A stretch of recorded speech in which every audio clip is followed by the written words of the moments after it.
તો આ માનવ લક્ષ્ય છે અને એને પૂરું કરવા માટેના 5 આયામ છે. એ પાંચેમાં આપણે જોયું કે શિક્ષણ અને સંસ્કારનો જે આયામ છે એ એક મૌલિક આયામ છે. મૌલિક એટલે બહુ મહત્વનો અને યુનિક આયામ છે. તો એને આપણે જરાક વિસ્તારથી જોઈએ કે શિક્ષણનું અને સંસ્કારનું કામ એ પ્રક્રિયા કઈ રીતે થાય બાળકોમાં. તો શિક્ષણ એને કહીશું કે માનવના હવાના ચારેય સ્તર પર વ્યવસ્થાની સાચી સમજણ વિકસિત કરવી. તો વ્યવસ્થાના ચારેય સ્તરની સમજણ વિકસિત થાય એ શિક્ષણ છે. અને ચારે સ્તર ઉપર જીવવાની તૈયારી થઈ જાય, જીવવાની નિષ્ઠા થઈ જાય, જીવવાનો અભ્યાસ થઈ જાય એ એના સંસ્કારનું કામ છે. તો ચારે સ્તરની સમજણ મળી જાય એ શિક્ષણ છે અને એવું એ વ્યવસ્થામાં જીવવાની તૈયારી નિષ્ઠા થઈ જાય એવી એની સ્વીકૃતિ થઈ જાય એ એના સંસ્કારનું કામ છે. પણ એ વ્યાખ્યા બહુ એટલી બધી ઇમ્પોર્ટન્ટ નથી. પ્રક્રિયા કેવી રીતે થાય છે એ વધારે અગત્યનું છે. તો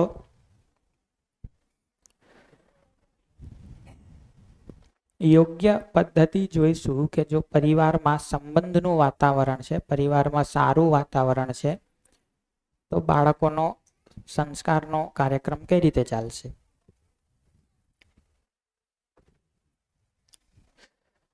તો બાળક જ્યારે પણ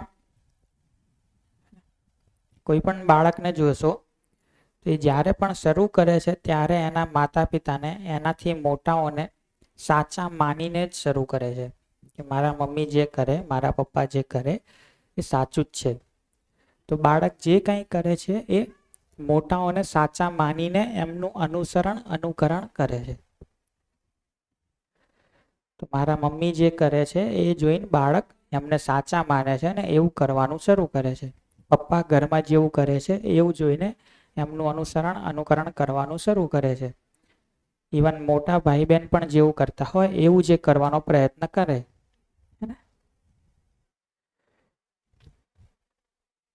તો આ તમે કલ્પનામાં આ બધી વાતો જોતા જશો તો વધારે રિયલાઇઝ થતું જશે કે બાળક જ્યારે પણ ઉછેર એની જિંદગીની યાત્રા શરૂ કરે ત્યારે આના પરિવારમાં જે પણ મોટા લોકો હોય એ બધા સાચા જ છે, સમજણા જ છે એવું માનીને એમનું અનુકરણ કરવાનું શરૂ કરે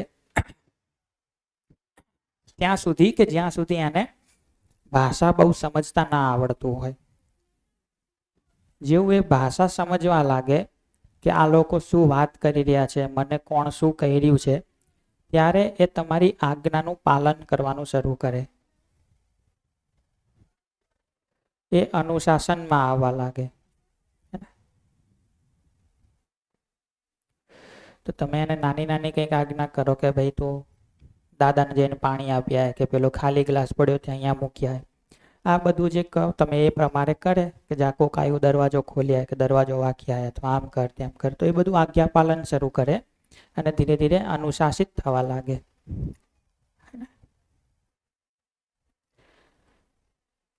અહીંયા સુધી એ વિદ્યાલયમાં પહોંચી ગયો હોય, સ્કૂલમાં ભણવા માંડે હોય, 5-7 વર્ષની ઉંમર થઈ ગઈ હોય, ભાષા બરાબર આવડી ગઈ હોય, શરીર બરાબર ચલાવતા આવડી ગયું હોય, તો એ પ્રમાણે અહીંયા સુધી પહોંચતા એ સ્કૂલમાં એન્ટ્રી લઈ લીધી હોય.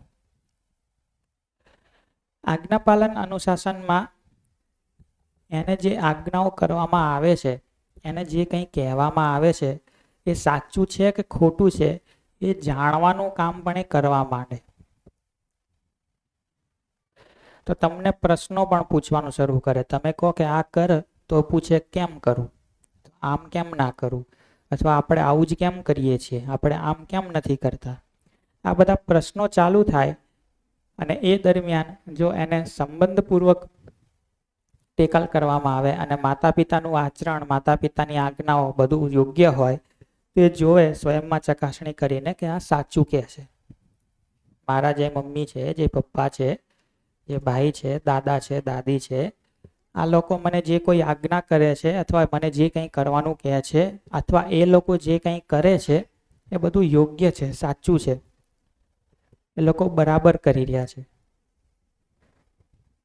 તો એ બધું સાચું જ્યારે એને લાગે ત્યારે એ અનુશાસનમાંથી સ્વ અનુશાસનમાં શિફ્ટ થાય કે હવે એને તમારે એક એક વાત કહેવાની જરૂર નથી, એની જાતે સમજવા માંડ્યો છે કે મારે શું કરવાનું છે.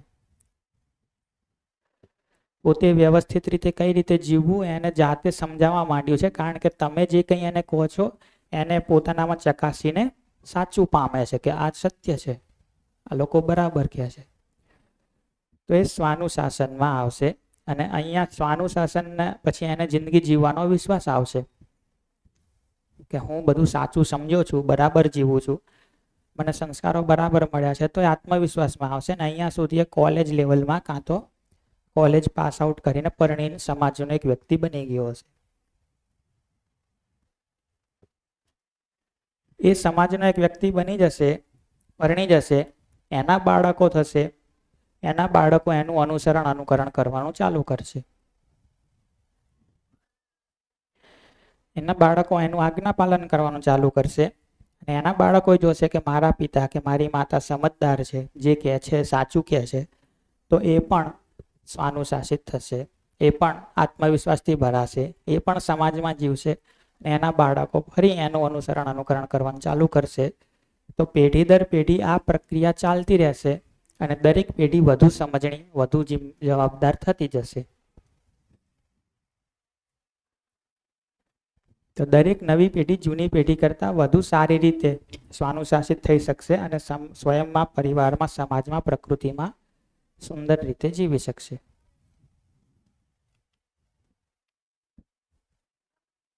તો આ થયું સંબંધના વાતાવરણમાં, સમજણના વાતાવરણમાં શિક્ષણ સંસ્કાર કઈ રીતે થાય. બીજો ઓપ્શન જોઈએ તો બાળકો એ માનીને તો શરૂ કરે જ છે કે મારા મા બાપ સાચા છે, સમજણા છે, એ જે કરી રહ્યા છે એ બરાબર છે, હું એમના જેવું કરું, હું એમના જેવો બનું. તો એ અનુકરણ કરે છે, અને ભાષા શીખે, ભાષા સમજે ત્યારથી આજ્ઞા પાલન પણ શરૂ કરે છે. તમે કહો એ પ્રમાણે કરે છે, તમારા અનુશાસનમાં રહે છે. ત્યાં સુધી એ વિદ્યાલયમાં જાય છે, સ્કૂલમાં પહોંચી જાય છે, 5-7 વર્ષની ઉંમર થઈ જાય છે. પછી એ પોતાનામાં ચકાસણી પણ ચાલુ કરે, એના પોતાના તર્ક ડેવલપ થાય, પોતાનામાં ચેક કરતો થાય કે મારા મમ્મી કહે છે તો આવું, પણ એ તો પોતે આવું કરે છે. પપ્પાને કે હમણાં ફોન આવ્યો તો કહી દીધું કે હું બહાર છું, પણ એ તો ઘરે બેઠેલા છે. એ લોકો આમ કહે છે કે બધા સાથે સારી રીતે રહેવું, પણ હું કંઈક ખાઉં ને બાજુવાળો આવે તો મને તો મુકાવડાવી દે છે. તો આ બધી ચકાસણી કરીને એ એમ પામે છે કે મારા મમ્મી પપ્પા જે મને કહી રહ્યા છે, જે આજ્ઞા આપી રહ્યા છે, એ જેવું જીવી રહ્યા છે એ ખોટું છે. એ નાનું બાળક પણ જોઈ શકે છે કે મારા મા બાપ મને જે આજ્ઞા આપી રહ્યા છે, મારા પિતાજી જે કંઈ કરી રહ્યા છે એ ખોટું છે. જ્યારે એને લાગે છે કે એ ખોટું છે, એટલે એ જીદ ચાલુ કરે છે. તમે કહો છો એમ કરવામાં એને ખચકાટ અનુભવાય છે, કારણ કે એને ક્યાંક ને ક્યાંક એમ લાગે છે કે મારી મમ્મી તો ખોટી છે, બોલે છે કંઈક અલગ, કરે છે કંઈક અલગ. પપ્પા ખોટા છે, બોલે છે કંઈક અલગ, કરે છે કંઈક અલગ. અથવા તો મમ્મી પપ્પા બે એટલા આક્રોશમાં, ઝઘડવામાં હોય છે કે એમને જ સારું જીવતા આવડતું નથી, તો એમની આજ્ઞા હું શું કરવા માંગુ. તો એ જીદ ઉપર ઉતરી આવે, અને એમ કહે છે કે હું તો તમે કહો છો એમ નહીં કરું, હું તો આમ જ કરીશ. જ્યારે બાળક જીદ કરે ત્યારે જો હજી મા બાપમાં સમજણ હોય તો એ એવું જોઈ શકે કે આપણા બાળકે આ ચકાસણી કરવામાં આપણને ખોટા સિદ્ધ કર્યા છે, એટલે એની જીદ કરી રહ્યું છે. તો આપણે કંઈક આપણામાં સુધાર કરવાની જરૂર છે. પણ મા બાપને એમ લાગે છે કે આપણે તો ખોટા હોઈએ જ નહીં, બાળકો તો જીદ કરે ત્યારે તો એમની ઉપર વધારે શાસન કરવું જોઈએ, ધમકાવવા જોઈએ, મારવા જોઈએ, ડરાવવા જોઈએ, દબાણ કરવું જોઈએ. તો મા બાપ વધારે શાસન ચાલુ કરે, ના શું માને, હું કહું એમ કરે કેમ નહીં. શાસન વધારે થાય તો બાળકને ફરીથી એવું લાગે કે આ તો સાવ ખોટું છે, આ તો મને બિલકુલ સ્વીકાર્ય નહીં થતું. તો એની જીદ વધતી જાય, જીદ વધતા વધતા દ્રોહ સુધી પહોંચે. દ્રોહ એટલે એમ કે એને એવું લાગવા માંડે કે મારા મમ્મી પપ્પા મને જે ગમે છે એ કરવા નથી દેતા, મને જે કરવામાં સુખ અનુભવાય છે એ આ લોકો નથી કરવા દેતા, તો સામેના વ્યક્તિ જે છે, મારા મા બાપ છે, એ મારું દુઃખ ઈચ્છે છે, આવું એને ક્યાંક ને ક્યાંક લાગવા માંડે. હજી શાસન ચાલતું જ રહે તો કિશોર અવસ્થા સુધી પહોંચતા પહોંચતા એ વિદ્રોહની સ્થિતિમાં આવી જાય. વિદ્રોહ એટલે હવે એનો દ્રોહ ઉછળીને બહાર દેખાવા માંડે. એ તમને મોં પર એમ કહી દે કે તમે ખોટા છો, તમને સમજણ નથી પડતી. અને વિદ્રોહ થયા છતાં પણ તમારું શાસન ચાલુ રહે તો એ સંઘર્ષની સ્થિતિમાં આવી જાય અને પરિવારમાં એક યુદ્ધનું વાતાવરણ થઈ જાય. અહીં સુધી તો એ વિશ્વવિદ્યાલયમાં પહોંચી ગયો હોય, કોલેજમાં પરણી ગયો હોય, પણ મા બાપ અને સંતાન વચ્ચે એક ગેપ બનેલી રહે, એક સંઘર્ષની સ્થિતિ બનેલી રહે. કારણ કે મા બાપને એમ લાગે કે આણે અમારા કીધું હજી સુધી કંઈ માન્યું નથી ને હજી એ માંગતો નથી. અમને સંતાનને એમ લાગે કે આ લોકો પહેલેથી ખોટા જ હતા ને હજી એ ખોટા જ છે. તો એવી સ્થિતિમાં જ્યારે એ સમાજનો એક વ્યક્તિ બને, પરણે, ત્યારે એના બાળકો ફરી શરૂઆત તો ત્યાંથી જ કરે કે મારા મા બાપ સાચા છે એવું માનીને ચાલુ કરે. પણ કેમ કે એના પોતાના સંસ્કારો, એને પોતાનો ઉછેર આ રીતે થયો છે, તો એ એના બાળકો સાથે એવું જ ખરાબ જીવશે. તો એના બાળકો એને જ ખોટો પામશે. એના બાળકો ફરી દ્રોહ વિદ્રોહ કરશે, પરણીને મોટા થશે. એ લગ્ન કરશે તો એમના બાળકો ફરી આ રીતે જીવશે. તો આ ચક્ર ચાલ્યા જ કરશે. એમાં તમે જોશો કે આ દ્રોહ વિદ્રોહ ધીરે ધીરે વધારે નજીક આવતો જશે. મીન્સ કે પહેલા તો કોલેજમાં જઈને બાપાને એમ કહી શકાતું તમે ખોટા છો. અત્યારે તો હાઈસ્કૂલ સુધીમાં છોકરાઓ દ્રોહ વિદ્રોહની સ્થિતિમાં આવી જાય, પ્રાથમિક શાળા સુધીમાં દ્રોહ વિદ્રોહની સ્થિતિમાં આવી જાય.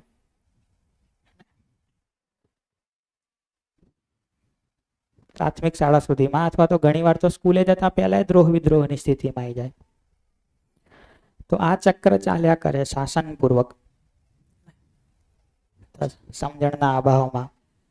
તો દરેક જે નેક્સ્ટ જનરેશન આવે એ વધારે અવિકસિત હોય, ઓછી સમજણવાળી હોય, વધારે ગુસ્સાવાળી હોય, વધારે ફ્રસ્ટ્રેશનવાળી હોય. અને એવું દેખાય જ છે જે નેક્સ્ટ જનરેશન આવી રહી છે વધારે ગુસ્સાવાળી, વધારે ફ્રસ્ટ્રેશનવાળી, જલ્દીથી ખીજાઈ જવાવાળી હોય. અને હજી આવું ચાલ્યું તો આની પછી પણ જે નેક્સ્ટ જનરેશન આવશે તો આનાથી વધારે ઝડપથી ખોટા રસ્તે જવાવાળી હશે. તો જોશો તો સ્વયંમાં આંતર વિરોધ વધારે હશે, પરિવારમાં વિરોધ હશે, સમાજ સાથે સંઘર્ષમાં હશે, આ જ સ્થિતિમાં હશે.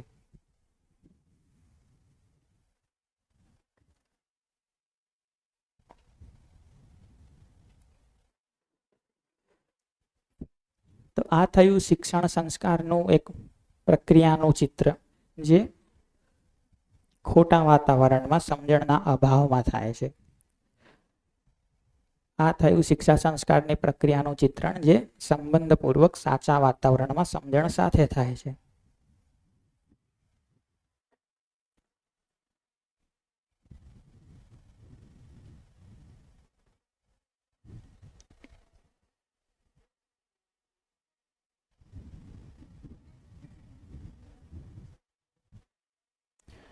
બરાબર જોઈ લો, દરેક સ્ટેપ સમજી લો. કંઈ ના સમજાતું હોય કોઈ સ્ટેપ, કોઈ શબ્દ ના સમજાતો હોય તો પૂછી લો.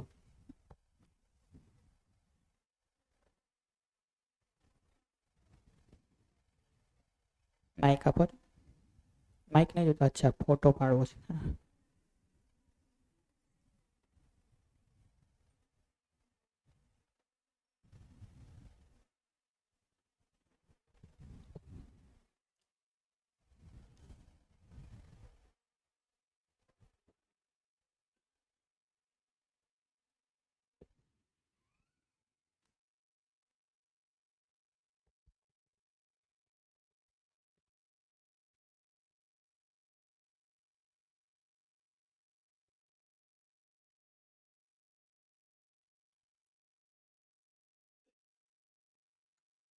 જ્યારે આ વિરોધની સ્થિતિ ઉત્પન્ન થાય તો ત્યારે શું કરવું જોઈએ? પહેલો તો પ્રયત્ન એ કરવો જોઈએ કે એ સ્થિતિ આવે જ નહીં. આવે તો પણ એ જોવું જોઈએ કે આ દ્રોહ વિદ્રોહ એટલા માટે છે કારણ કે બાળકે ક્યાંક ને ક્યાંક આપણને એની ચકાસણીમાં ખોટા પામ્યા છે. એને એમ લાગ્યું છે કે મા બાપ છે, બોલે છે કંઈક, કરે છે કંઈક, એમના જ આચરણમાં શુદ્ધતા નથી, એમના જ આચરણમાં ઠેકાણું નથી. મને સારું સારું કરવાની આજ્ઞાઓ કર્યા કરે છે, એટલે એ દ્રોહ વિદ્રોહ કરે છે. તો એ સમયે શાસન વધારે કરવું એ એક ઓપ્શન છે જ. બીજો ઓપ્શન એ છે કે પોતાના આચરણ ઉપર કામ કરીને એને વધારે ઠીક કરી લેવું, કે જેથી બાળકની ધીરે ધીરે સ્વીકૃતિ બને.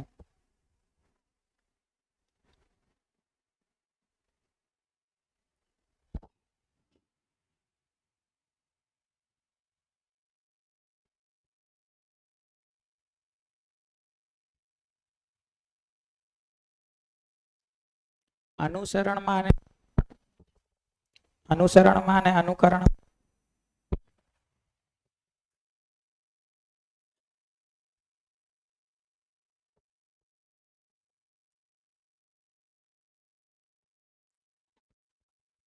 અનુસરણમાં અને અનુકરણમાં શું ફરક છે? તો અનુસરણ એ છે કે જ્યાં તમને કંઈક કરતા જોવે અને બાળક એક્ઝેક્ટ એવું જ કોપી કરે. તો તમને મોબાઈલ ઉપર વાત કરતા જોયા હોય એટલે એ મોબાઈલ આમ કાને ધરીને કંઈક કંઈક બોલવાનો પ્રયત્ન કરે. તો એ શું કરે છે? તમારું અનુસરણ કરે છે. તમે જેવું કરો છો એવું કરતા જોઈને એક્ઝેક્ટ એવું જ કોપી કરવાનો પ્રયત્ન કરે. અનુકરણ એ છે કે જ્યાં એ તમને તો જોવે જ છે કરતા, પ્લસ પોતાનોય કંઈક લોજિક લગાડે છે. એટલે એ એનાથી પછીનું નેક્સ્ટ સ્ટેપ છે.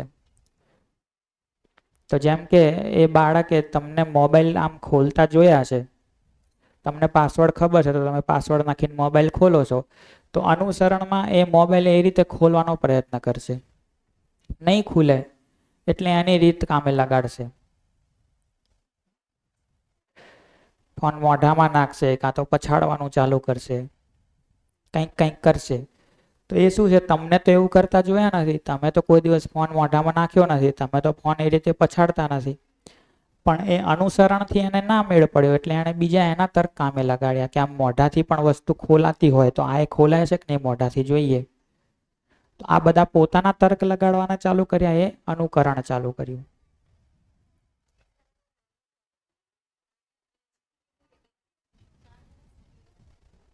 અનુસરણ જોશો તો 1 થી 2 કે 1 થી 3 વર્ષ સુધી હોય, ને 2-3 વર્ષ પછી લોજિક એનું કંઈક ચાલવા માંડે, પછી અનુકરણ કરવા માંડે. પણ ત્યારથી ચાલુ ભલે થતું, ચાલે તો આખી જિંદગી. અત્યારે તમે કંઈક કંઈક કોકનું અનુકરણ કરો છો, જે તમને ના આવડતું હોય તમે શીખવાનો પ્રયત્ન કરો તો શું કરો છો? અનુસરણ અનુકરણ જ કરો છો. માની લો તમારે તબલા વગાડતા શીખવું છે, તો જે તબલા વગાડતા હોય એનું અનુસરણ કરશો, અનુકરણ કરશો. પણ ચાલુ તો એ ઉંમરથી થઈ જાય, અને ત્યારે બહુ રિગરસ ચાલતું હોય, કારણ કે એ બધું જ શીખવા માંગતું હોય બાળક.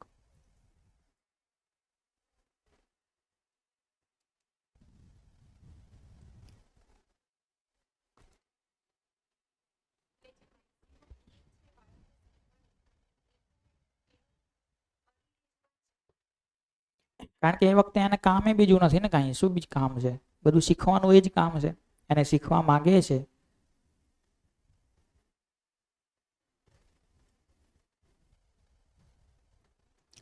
એ જ રીતે આજ્ઞા પાલનમાં અને અનુશાસનમાં શું ફરક છે?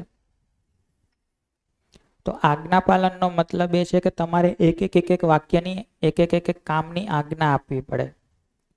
કે એને સ્કૂલે જવાનું છે, હવે ટાઈમ થયો છે, તો એને પહેલા તો કહેવું પડે કે જ્યાં છે ત્યાંથી ઊભું થા, પછી તારું દફતર લઈ આય, પછી એમાં ચોપડા ભરી દે, પછી બૂટ મોજા લઈ આય, બૂટ પહેરી લે, કપડાં પહેરી લે. આ એક કહેવું પડે, એ આજ્ઞા પાલન. અનુશાસન એ થયું કે તમારે એને એટલું જ કહેવું પડે કે સ્કૂલ જવાનો ટાઈમ થઈ ગયો, તો એ જાતે ઊભું થઈ જાય, જાતે દફતર ભરી લે, જાતે બૂટ પહેરી લે, ગણવેશ લઈ આવે. એવું કરે તો તમે એમ કહો કે બાળક અમારું અનુશાસિત છે, અનુશાસનમાં છે. એકવાર કહીએ એટલે બધું કરી લે છે. તો પહેલા આજ્ઞા પાલન ઘણું બધું કરવું પડે, પણ એકવાર એને આખી પ્રોસેસ સમજી જાય પછી તમારે એક જ વાક્ય એને કહેવું પડે, પછી બાકી બધું એની રીતે કરી લે. તો એને કહેવાય અનુશાસન. હા.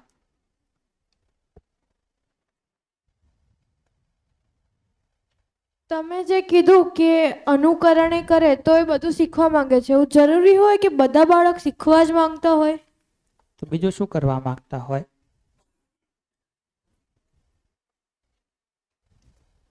બાળકની બીજી પ્રવૃત્તિ શું હોય? હવે બધાને મોબાઈલ જોતું હોય તો એને જોવું હોય તો એ પ્રયાસ કરશે ખોલવાનું, પણ એવું તો ના, તો એ શીખવા માંગે એવું જરૂરી કઈ રીતે કહી શકું? તમને કઈ રીતે ખબર કે એ શીખવા જ માંગે છે?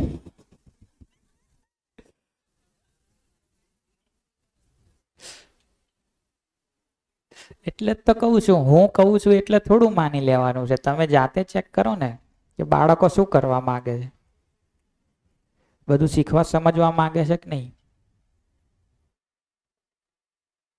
જાતે ચેક કરી જુઓ.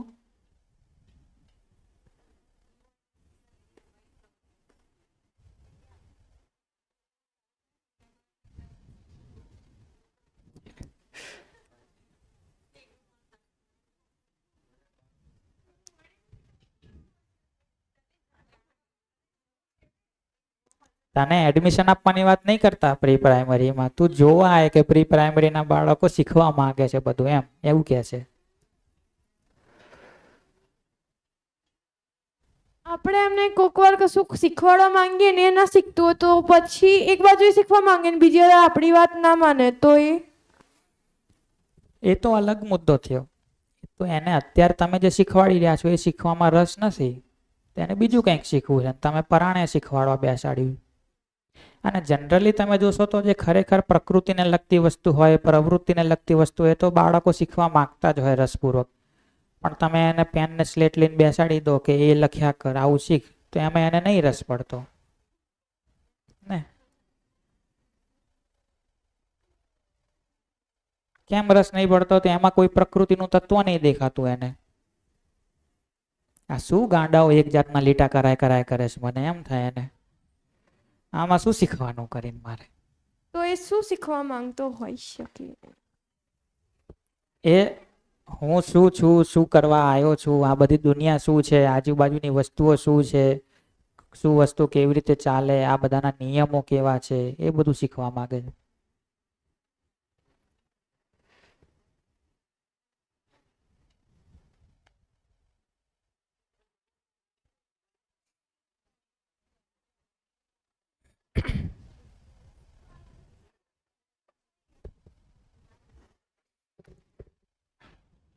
પણ અત્યારે જે પ્રક્રિયા ચાલે છે ને, એને જોઈએ તો બાળકો માટે મા બાપ કરે તો છે બધું જ. એમને જે જોતું હોય લાવી આપે, બીમાર ના પડે, સારું શિક્ષણ મળે, સારા સંસ્કાર મળે, બધી જ વાત બરાબર હોય. પણ આજ્ઞાપાલનના સ્ટેજમાં કે જ્યારે ચકાસણી કરવાના સ્ટેજમાં બાળક પહોંચે ત્યારે મોટે ભાગે શું થાય કે એ જોવે કે મારા મા બાપ તો જીવે છે કંઈક અલગ ને બોલે છે કંઈક અલગ, અથવા તો એ જેવું જીવે છે ને જેવું બોલે છે એ માનવીય તો નથી, મને સહજ સ્વીકાર તો નહીં થતું, મને બરાબર તો નહીં લાગતું, આ તો દુઃખવાળી વાત છે, ઝઘડાવાળી વાત છે, સંઘર્ષવાળી વાત છે. એટલે એ જ્યારે મા બાપને ખોટા પામે છે ત્યારે ધીરે ધીરે કંઈક જીદ કરવાની અને સંકેત આપવાની શરૂઆત કરે છે કે મને તમે જે કંઈ કરી રહ્યા છો એ સાચું નથી લાગતું. એટલે એ એની મનમાની ચાલુ કરે છે કે તમે કહો છો એ ખોટું છે, એટલે તમે કહો છો એમ હું નહીં કરું, પણ હું મારું મન લગાડીને મારી રીતે કંઈક કરીશ. તો બાળક મનમાની કરે છે એનો અર્થ એ છે કે એને તમને ખોટા પામ્યા છે કે તમે જે કરી રહ્યા છો એ બરાબર નથી, એટલે એની જાતે હવે કંઈક કરવા માંગે છે. પણ એ વખતે માતાને બાપને બધાને એવું લાગે કે આ છોકરું બગડી રહ્યું છે ધીરે ધીરે. છોકરો ખરેખર બાળક સંકેત આપી રહ્યું છે કે તમે જેવા છો એ મને બરાબર નથી લાગતું, તમારામાં ખામીઓ છે એ મને દેખાય છે, અને એટલે તમારી આજ્ઞાઓ માનવામાં, તમે કહો છો એમ કરવામાં મને પૂરેપૂરી સ્વીકૃતિ નથી. પણ એ વખતે એના ઉપર શાસન ચલાવવામાં આવે, એની ઉપર દમન કરવામાં આવે કે તારે માનવી જ પડશે વાત, તારે આમ કરવું જ પડશે. તો મારપીટ કરવામાં આવે, પનિશમેન્ટો જાત જાતની કરવામાં આવે, વઢવામાં આવે, બીક બતાવવામાં આવે. પછી ધીરે ધીરે એ દ્રોહ દેખાડવાનું શરૂ કરે. દ્રોહ કઈ રીતે દેખાડે? તો એને એમ લાગે કે મમ્મી રોજ રાત્રે 8 વાગે ટીવી જો પેલી સિરિયલ જોવા બેસે છે, તો 8 વાગવાનો ટાઈમ થાય ત્યારે રિમોટ સંતાડી દે.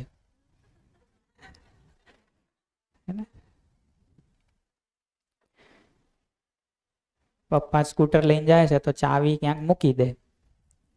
એ શું કરે છે? દ્રોહ દેખાડે છે. દેખાડે છે કે હું તમારાથી નિરાશ છું, તમે જે કંઈ કરી રહ્યા છો એનાથી હું દુઃખી છું, તમે થોડા દુઃખી થાઓ અને જુઓ કે કંઈક ખોટું છે. તો બદલામાં એ તમને થોડું દુઃખ આપવાનો, નારાજગી વ્યક્ત કરવાનો પ્રયત્ન કરે.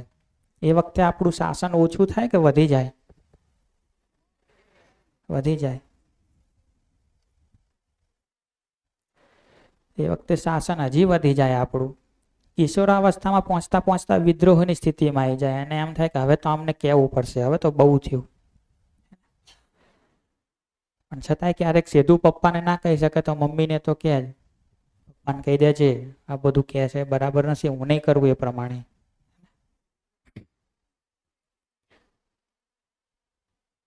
જે કંઈ તમે કરી રહ્યા છો આ બરાબર નથી, હું મારી રીતે રહીશ.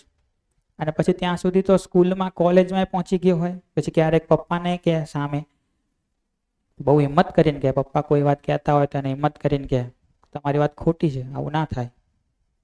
શું દેખાડે છે? વિદ્રોહની સ્થિતિ. હવે એ વખતે મા બાપ શું વિચારે? બગડી તો ગયો જ છે, પણ જ્યાં સુધી પેલા બધા છોકરાઓ જોડે રખડતો નતો ને ત્યાં સુધી તો ડાયો હતો. જેવું આ પેલા બધા જોડે રમવાનું ફરવાનું ચાલુ કર્યું ત્યારથી આ બગડવા માંડ્યો.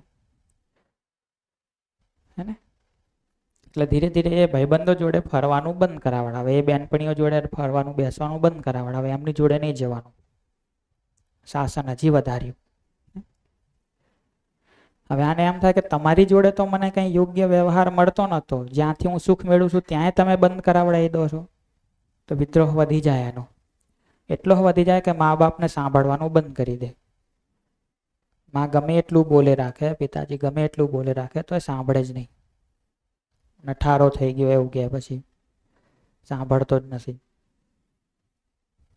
પછી શું કરે કે જે પડોશ કંઈક હોય કે કોઈક સંબંધી આવે એમને કે આને સમજાવો કંઈક. મા બાપ એમને પ્રોજેક્ટ આપે કે સમજતો નથી, આને સમજાવો. અને સંબંધી એ બહુ વિચિત્ર હોય પાછા. એમનો છોકરો એમનું ના સાંભળતો હોય, બીજાના છોકરાને સમજાવવાનું આવે તો કે હાલો હાલો સમજાવીએ.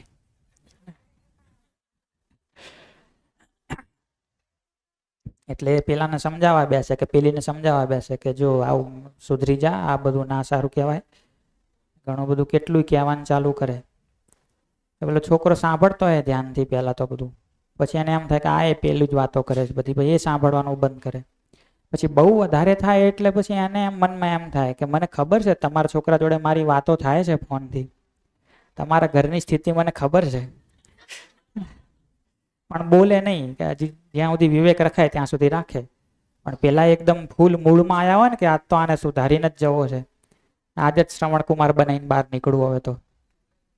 એટલે બહુ પ્રેશર આવે ત્યારે પછી થોડું ધીમેથી કે થોડું તમારા છોકરાને આવું સમજાવતા હોય તો.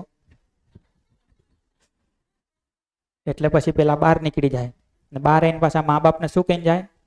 સુધારો સુધારો, અને હાવ બગડી ગયો છે.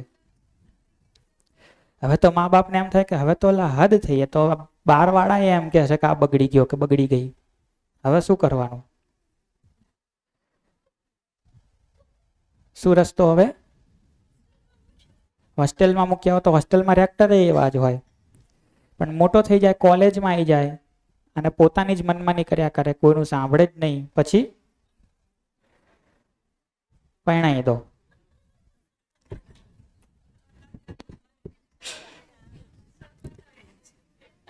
તો તમારો યુવાન દીકરો કે તમારી દીકરી, તમારો યુવાન કે તમારી દીકરી જે અહીંયા સુધી આ પ્રક્રિયાથી પહોંચે હોય, તમારો દીકરો અહીંયા સુધી પહોંચેલો હોય, જે પત્ની આવે એ એના ઘરમાં અહીં સુધી આવેલી હોય.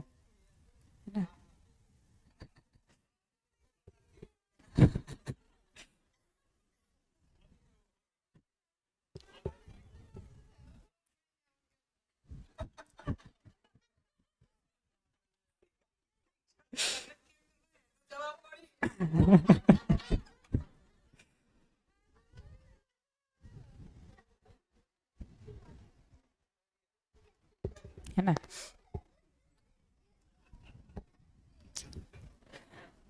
પણ તમે જોશો ને તમે જોશો ને કે જ્યાં સુધી વિદ્રોહની સ્થિતિ હોય, છોકરો કોલેજમાં હોય, ત્યાં સુધી તો પિતાજી પાસે એક રામબાણ ઈલાજ હોય. આ પૈસા ઝાડ ઉપર નહીં ઉગતા, કમાઓ પછી ખબર પડે. પણ ધીરે ધીરે સમય આગળ વધે, સ્થિતિઓ બદલાય, દીકરાની નોકરી લાગે, પિતાજી રિટાયર્ડ થાય. હવે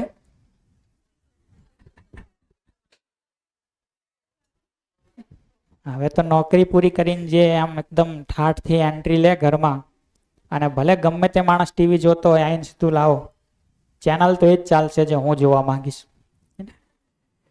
પિતાજીના હાથમાંથી રિમોટ જતો હોય, પિતાજી બેઠા બેઠા શું વિચારતા હોય? આ ખાલી ટીવીનું રિમોટ નથી જતું, આ તો આખા ઘરનું રિમોટ જઈ રહ્યું છે. તો આ સ્થિતિએ પહોંચ્યા હોય એટલે પછી એમ થાય કે હવે તો આને પરણાઈ જ દો. પણ જે સામે છોકરી હોય એ અહીંયા જ પહોંચેલી હોય, યુદ્ધ અને સંઘર્ષ કાળમાંથી પેદા થયેલી એક કન્યા અને યુદ્ધ અને સંઘર્ષ કાળમાંથી પેદા થયેલો એક યુવાન કુમાર, એ બંને પરણે. હવે છોકરી આવે ત્યારે શરૂઆતમાં તો સાસુ સસરાની આમન્યા રાખે, એટલે પેલો છોકરો કંઈક બોલતો હોય પિતાજીને સામે કે ના હું નહીં માનું, કે મમ્મીને બોલતો હોય એટલે કે આવું ના કહેવાય મમ્મી પપ્પાને. એટલે મમ્મી પપ્પાને એમ થાય જો સારું થયું ને. પણ થોડો ટાઈમ થાય ત્યાં સાસુ સસરાને કન્યાએ જોઈ જોઈને એને કે આ તો મારા મા બાપ જેવા જ છે. એટલે એ એને સાસુને કહેવાનું ચાલુ કરે, સસરાને કહેવાનું ચાલુ કરે, થોડુંક તમારે સમજવું જોઈએ, બધી વાતમાં એમનો વાંક ના હોય. ને એટલે પેલાનો બધું જે માંડ થોડું દબાણો એ પાછું ઉછળી આવે. જોયું, હું તો નાનો હતો ત્યારનો કહેતો હતો. આ બહારથી અહીંયા આને ખબર પડી ગઈ ને કોણ સાચું છે કોણ ખોટું. આ સ્થિતિએ જ્યારે પહોંચી જાય, એક સમય એવો આવે કે એટલો ગેપ વધી જાય, એટલો સંઘર્ષ ચાલુ થઈ જાય કે એમ લાગે કે હવે સાથે નહીં રહી શકાય. એમ લાગે કે હવે સાથે નહીં રહી શકાય.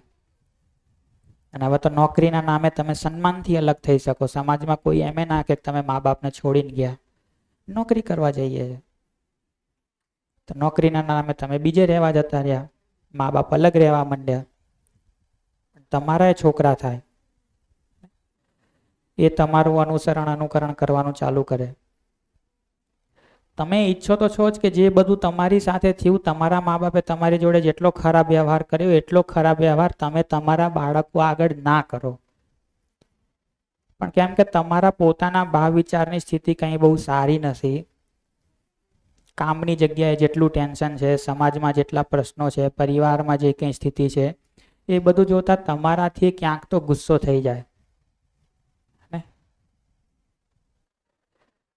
તમારાથી એ ગુસ્સો થઈ જાય બાળક ઉપર, તમારાથી એ ખોટી આજ્ઞાઓ થઈ જાય, તમારાથી એ આચરણ ખોટું થઈ જાય. અને જ્યારે તમારું બાળક તમારો દ્રોહ ચાલુ કરે ત્યારે તમને યાદ આવે કે મારા મા બાપની એ તો આ જ સ્થિતિ હતી ને.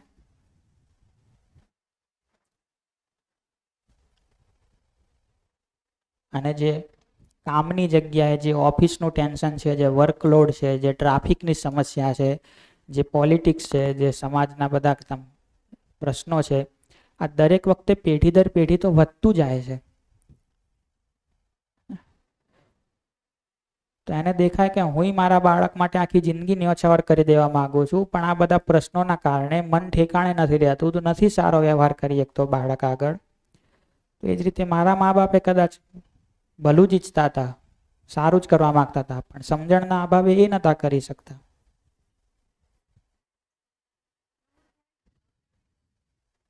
શાસન એ ભય, શાસનપૂર્વક તમે ડર જ પેદા કરો ને, મારીશું, ધમકાઈશું, એ બધું એ જ થયું. એવું કરતા કરતા તમને એમ લાગે કે પાછા જઈએ મા બાપ પાસે, એમને કહીએ કે ભાઈ ભૂલ થઈ ગઈ, હે ને?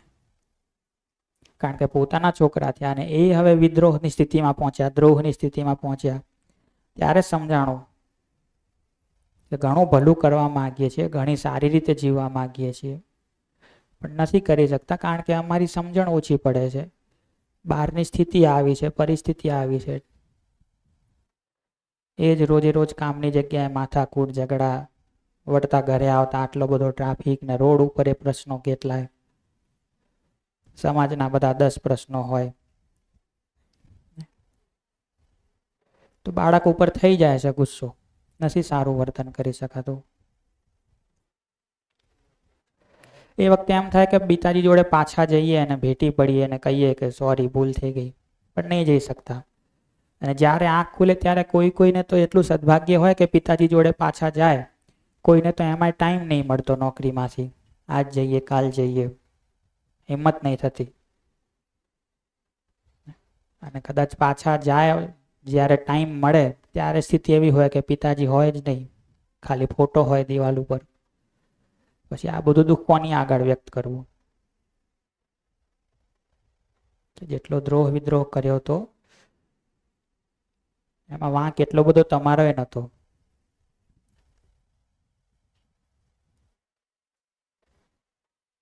તો પેઢી દર પેઢી આ બધી સમસ્યાઓ વધતી જાય, દુઃખ વધતા જાય, પરિવારમાં તણાવ વધતા જાય, જનરેશન ગેપ વધતી જાય.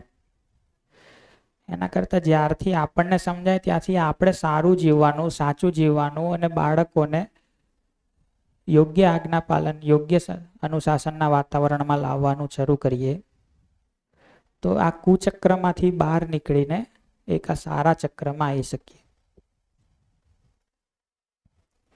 પાછળ માઈક આપજો.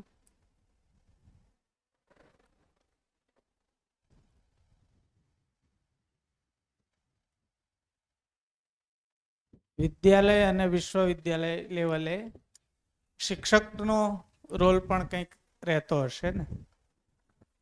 શિક્ષકનો રોલ એવો રહે કે જ્યારે એના મા બાપને ખોટા પામે ત્યારે તમે જોજો કે દરેક બાળક મા બાપનું કીધું નહીં માને પણ શિક્ષકનું કીધું માનશે, જ્યારે શરૂમાં ભણવા આવ્યું હોય ત્યારે.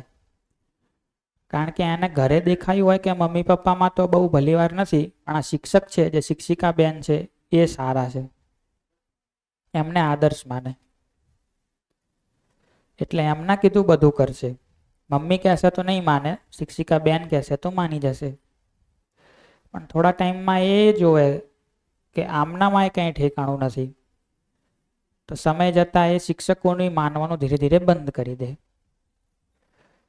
તો તમે જોશો કે પ્રાથમિક શાળાના બાળકોને પૂછશો કે તમારે મોટા થઈને શું બનવાનું છે, તો મોટા ભાગના લોકો કહેશે ટીચર બનવું.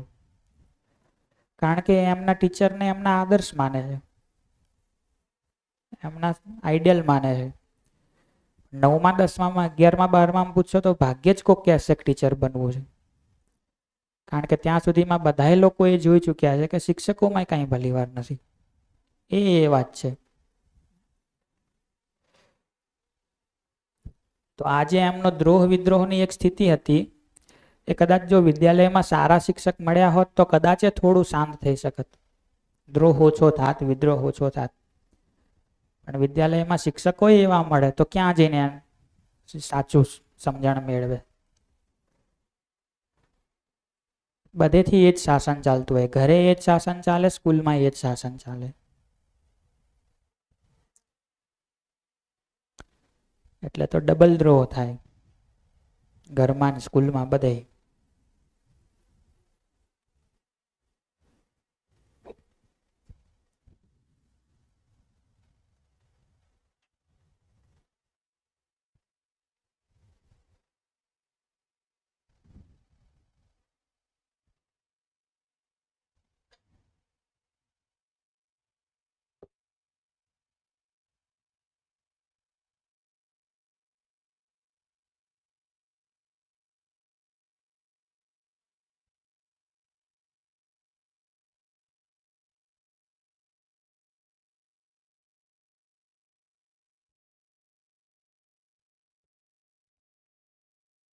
નમસ્તે.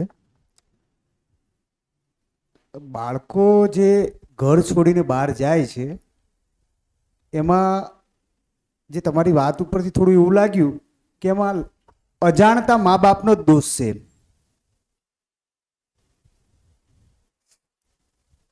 દોષ કોને આપવો એ તો કદાચ અઘરું કામ છે કહેવું, પણ એટલું તો કહી શકાય કે દરેક બાળક જન્મથી જ કંઈક સાચું ને સારું શીખવાનું સમજવા માંગે જ છે. એને તમે ચેક કરીને જોઈ શકો કે દરેક બાળક કંઈક સાચું અને સારું શીખવાનું સમજવા માંગે જ છે. જો એને યોગ્ય વાતાવરણ મળે, યોગ્ય સંસ્કાર મળે, યોગ્ય શિક્ષણ મળે તો એ દિશામાં આગળ વધશે જ. પણ ક્યાંક ને ક્યાંક અયોગ્ય વાતાવરણ મળે અને એમાંય પાછું શાસન થાય કે તારે એમ જ કરવું પડશે જેમ અમે કહીએ, તો પછી એનો દ્રોહ વિદ્રોહ અલગ અલગ સ્વરૂપોમાં દેખાય. એમાં એક સ્વરૂપ એ દેખાય કે એને કદાચ એવો કોન્ફિડન્સ આવી ગયો હોય કે હું એકલો જીવી લઈશ, અને વિદ્રોહ બહુ વધી ગયો હોય તો ઘર છોડીને ભાગી જાય. મા બાપનો જ માત્ર દોષ છે એવું કેવું થોડું વધારે અઘરું પડી જશે, પણ એટલું કહી શકાય કે શીખવા સમજવા તો માગે જ છે. તો જો યોગ્ય વાતાવરણ મળ્યું હોય, યોગ્ય સંસ્કારો મળ્યા હોય, યોગ્ય શિક્ષણ મળ્યું હોય તો એ સાચી દિશામાં જ આગળ વધે. ક્યાંક આપણી જ ઉણપ છે કે એનું એટલું યોગ્ય વાતાવરણ, યોગ્ય શિક્ષણ, યોગ્ય સંસ્કારો પૂરા નથી પાડી શકતા, ધ્યાન એ નથી આપતા એટલું બધું.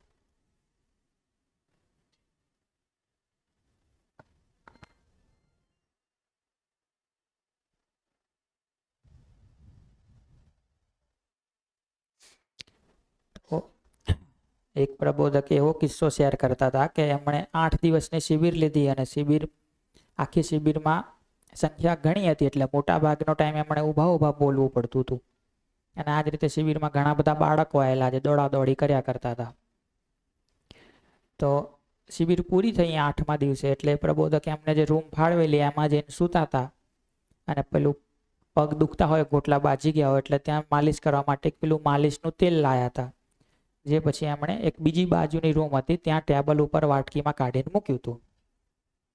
તો એક સ્ત્રી હતા, એ પ્રબોધક જોડે વાત કરતા હતા 8 દિવસ પછી કે મારે આમ પ્રશ્ન છે તેમ છે, પેલા સુતા સુતા શાંતિથી સાંભળતા હતા.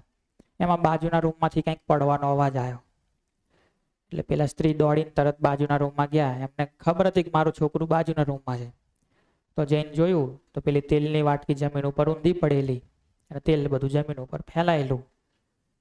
પેલા છોકરાએ એમાં પાછા તેલ વાળા હાથ કરેલા અંદર છપછપિયા કરી. એટલે માતાનો મગજ ગયો એટલે પેલા તો 2-4 વરગાડી દીધી, જોર જોરથી ધમકાયું. પછી ખબર પડી કે સાલું વાટકી પડવાનો અવાજ બાજુના રૂમમાં ગયો તો આ અવાજ બાજુમાં ગયો હશે. હમણાં તો 8 દિવસની શિબિર ભરી.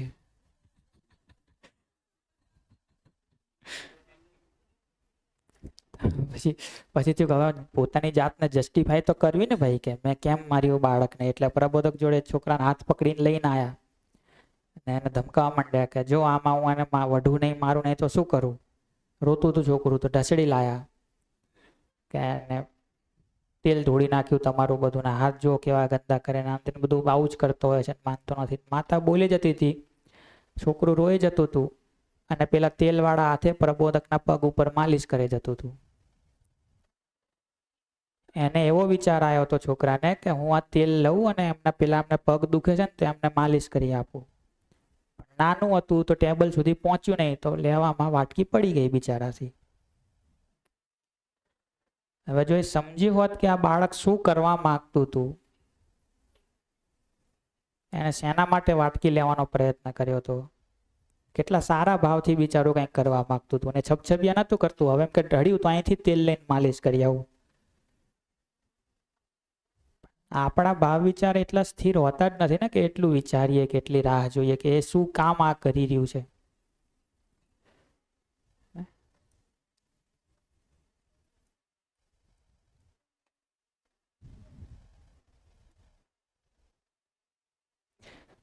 તો આ છે શિક્ષણ અને સંસ્કારની પ્રક્રિયા, જેના ઉપર બહુ બારીકીથી ધ્યાન આપવાની જરૂર છે.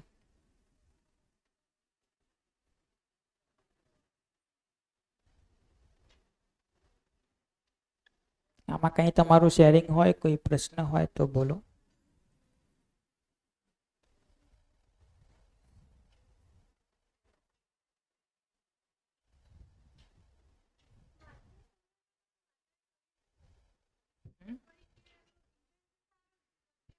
પછતાયા, બીજું શું કર્યું.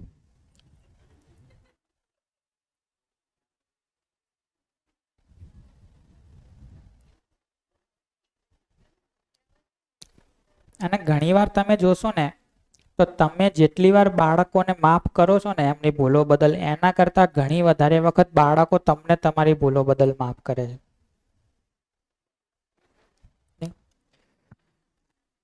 જેટલી વખત તમે બાળકોને એમની ભૂલો બદલ માફ કરો છો એના કરતા વધારે વખત બાળકો તમને માફ કરે છે તમારી ભૂલો બદલ.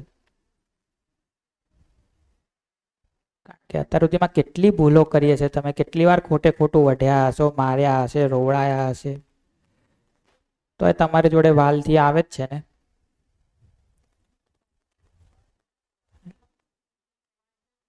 પાંચ 10 મિનિટમાં જ કદાચ તમને અડધો કલાક સુધી ગુસ્સો રહે, એને એટલો બધો નહીં રહેતો. આપણને પાછું એમ લાગે કે કેટલી વાર માફ કરવાનું, પણ એને તમને કેટલી વાર માફ કર્યા. આવી આવી તો કેટલીય ભૂલો કરી તમે.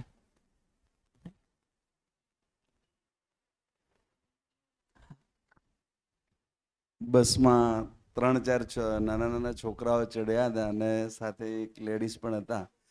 એટલે છોકરાઓ ખૂબ મસ્તી કરતા હતા. જેમ તેમ થેલાઓની ચેન ખોલે ના કે બસ થોડીક વાર માટે તો હેરાન થઈ. અને ઓલી બેનને મગજથી લોકો તો બોલતા જ હશે કે એને ખબર ના પડે કે એના છોકરાઓને સાચવે. તો આવું 5-7-10 મિનિટ સુધી ચાલ્યું, લોકોએ સહન કર્યું. પછી એની લિમિટ પૂરી થઈ એટલે કહ્યું કે બેન તમે આ બાળકોને તો સાચવો, કે દેખો કેવા તોફાન કરે છે. એટલે બેન કહે કે આ મારા બાળકો નથી, કે એના મધર એક્સપાયર થઈ ગયા છે, એટલે કે હું એને સાથે લઈને આવી છું અને એને ત્યાં મૂકવાના છે એના મામાના ઘરે. તો આખો જ એક શબ્દ પડતા પાછા બધા આખા બસમાં છે ને દરેકે પોતાના પાસેની વસ્તુ એને આપવાનું ચાલુ કર્યું. એમ ભાવ બદલાઈ ગયો.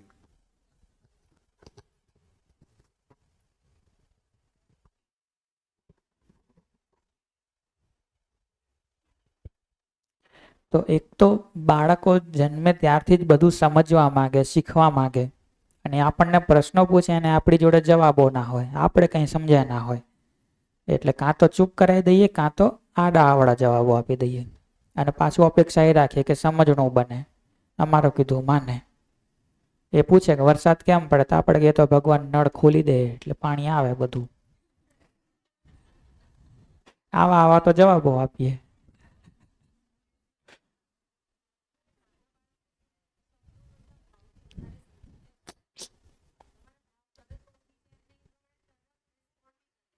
એ જ તો, તમે કોઈ બાળકને ગુસ્સે થઈને બોલાવો કે પ્રેમથી બોલાવો, એને ખબર પડી જાય કે તમે ગુસ્સાથી બોલાયું કે પ્રેમથી બોલાયું. હે ને?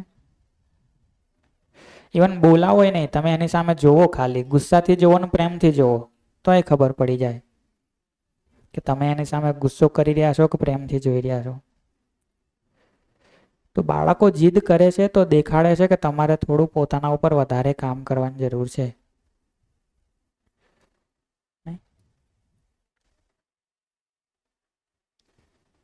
કારણ કે એમને તો બહુ શાર્પ બધું ખબર પડે છે, તમે શું બોલો છો ને શું કરો છો, તમારો ભાવ કેટલો સ્થિર રહે છે ને ક્યાં હાલી જાય છે. અને એમાં એને એમ લાગે છે કે તમે ક્યાંક ઓછા પડો છો, એટલે તમારું કીધું માનવાનું બંધ કરે છે. બાળકો તો ઓલરેડી મોટિવેટેડ જ હોય, મા બાપ જ એકદમ ઠરીને ઠીકરું થઈને બેઠા હોય. અને પહેલા તમે જે વાત કીધી એ વાતથી હું પણ સંમત છું. ઘણી વાર એવું બનતું કે અમે ભણતા ન હોય કે પપ્પાનો ગુસ્સો ઓલરેડી ગુસ્સામાં હોય, આપણે કંઈક નાની વસ્તુ કરી હોય તોય પણ આપણા ઉપર ગુસ્સો કરતા હોય છે. તો મને ઘણી વાર એવું થયેલું કે પપ્પા તો આવું કરે છે ને હું કદી બોલાઈશ નહીં ને કદી આમ નહીં, પણ આપણું કંઈક કામ હોય એટલે આપણે તરત જઈએ છીએ ને ભૂલી પણ જઈએ છીએ વાતને. કામ હોય એટલે હવે મતલબ એટલે પહેલા તો કામ હોય એટલે આપણે જવા દઈએ છીએ, પણ વહી થોડા મોટા થઈએ એટલે વાત ભૂલી પણ જઈએ છીએ. જેવી રીતે હવે ખબર છે પપ્પા જોડે ગુસ્સો કરશો તો હવે સ્કૂલે જ મૂકવા આવવાના છે, બીજું કોઈ ઓપ્શન છે જ નહીં આપણી પાસે. એટલે ત્યારે આપણે લેટ ગો કરીએ પણ પછી ભૂલી ગયા. મારા જોડે એવા ઘણા ઇન્સિડન્ટ થયા, પણ તમે કીધું ત્યારે મને યાદ આવ્યું વાક્ય, અત્યારથી હું પોતે પણ ભૂલી ગઈ હતી.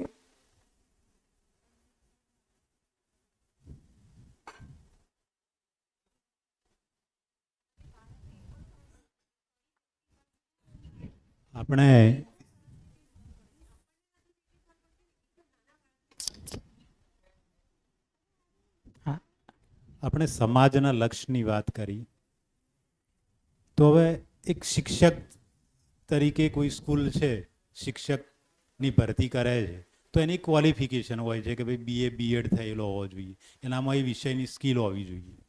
એ રીતે કોઈ પણ જોબ માટે એક સ્કિલની જરૂર છે. તો ખરેખર એક બાળકરૂપી ભગવાનનું ફૂલ છે.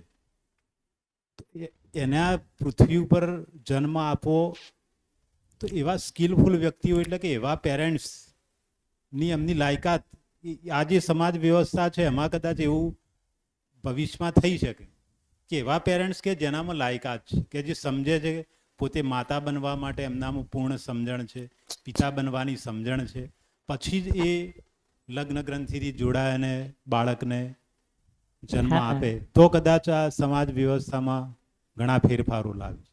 બાકી આજ સુધી જે પ્રક્રિયા છે કે બસ ની ઉંમર થઈ એટલે લગ્ન કરી દીધા, એમનામાં સમજણ શક્તિ જ નથી. તો આ એક સાચી વાત છે. વ્યવસ્થા થશે ભવિષ્યમાં હોવી જોઈએ. સાચી વાત છે. કોઈ મશીન ચલાવવાનું હોય કે મશીન સંભાળવાનું હોય તો આપણે પૂછીએ કે ભાઈ તમે આ શીખેલા છો અને એ મારી લાયકાત છે કે નથી. ને બાળક સંભાળવા માટે કંઈ નહીં. વર્ષો પહેલા તો એવી પરંપરા હતી જ ઋષિમુનિઓના ટાઈમમાં કે એ પારંગત હોય એની જોડે જ બાળકોને શિક્ષા લેવા જતા, બરોબર. પણ એના પછી જે સાહેબે ગિરીશભાઈએ વાત કરી હતી એ પ્રમાણે બધું બદલાઈ ગયું.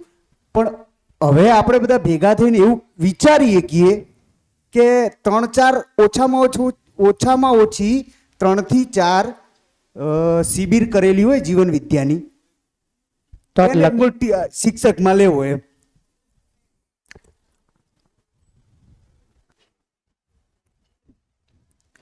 શિક્ષકમાં લેવું એવું હોય અને એવા જ લોકોએ લગ્ન કરવા.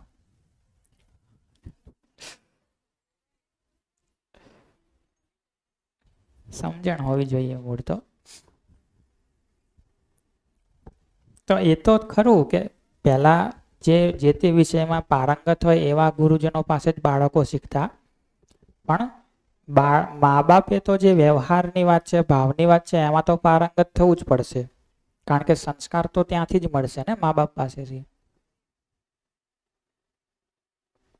સ્કૂલે તો કદાચ તમે 4 વર્ષે મૂકશો, 5 વર્ષે મૂકશો, 6 વર્ષે મૂકશો. જે 5-6 વર્ષમાં તો બાળક કેટલું બધું શીખી લે છે તમારી જોડેથી. તો મા બાપે ઘણું બધું તો વ્યવહાર વાળો ભાગ તો કમસે કમ સારો રાખવો જ પડશે ને. આચરણ વાળો ભાગ જેમાં ભાવ વ્યક્ત થતા હોય. લોકોને આમ ફાવટ આવે ને એ રીતની જ વસ્તુ વધારે પસંદ કરતા હોય છે. એટલે શિક્ષક હોય કે ડ્રાઈવર હોય કે ગમે તે ડૉક્ટર હોય, ઘણીવાર ડૉક્ટર એમ કે ચેરી પાડવાની છે ને આ વસ્તુનો તમારે ત્યાગ કરવાનો છે, તો ઘણા લોકોને ભલે રિઝલ્ટ મળી જાય પણ એ માણસ ડૉક્ટર બદલી કાઢશે.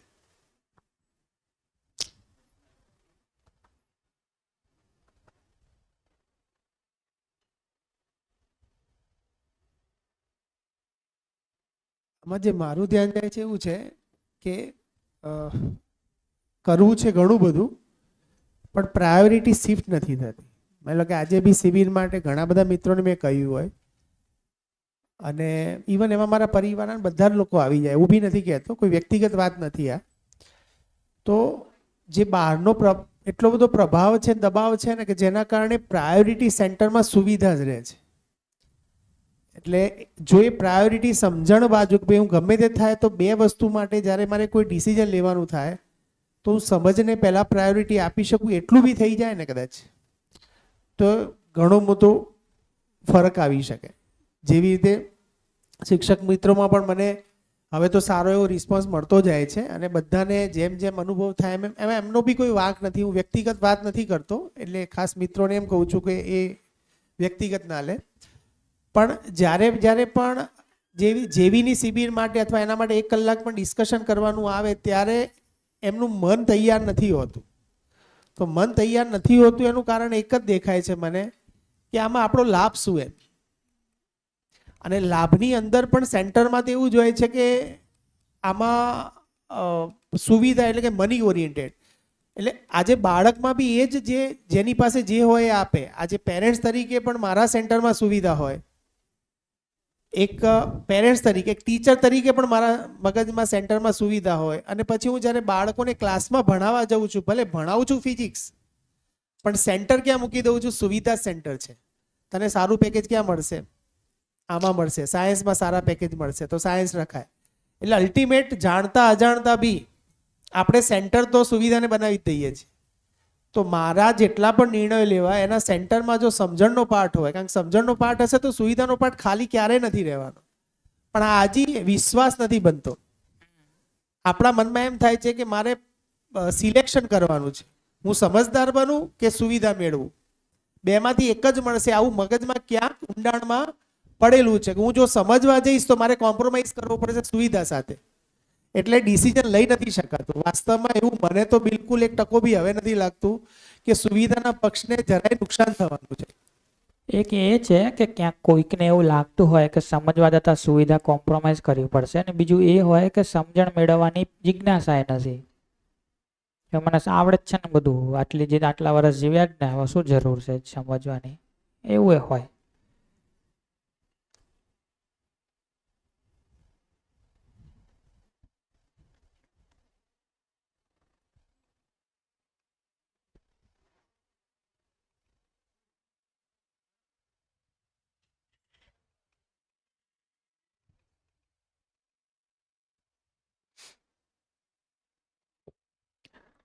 તો આપણે જે આ ચિત્ર જોયું હતું ને કે આ જીવ ચેતના અને આ માનવ ચેતના, હવે આખા સમાજની વાત સાથે ફરી એ ચિત્ર મૂકીએ તો એ ચિત્ર આવું બનશે કે આ જીવ ચેતના છે કે જ્યાં માણસ ખાલી સુવિધા માટે જીવે છે ને સમાજમાં આ સ્થિતિ છે જે આપણે જોયું હતું કે વ્યક્તિમાં માન્યતા, પરિવારમાં સુવિધા સંગ્રહ, સમાજમાં શાસન, દમન, શોષણ, ભય, પ્રકૃતિમાં પર વિજય પામવાનું.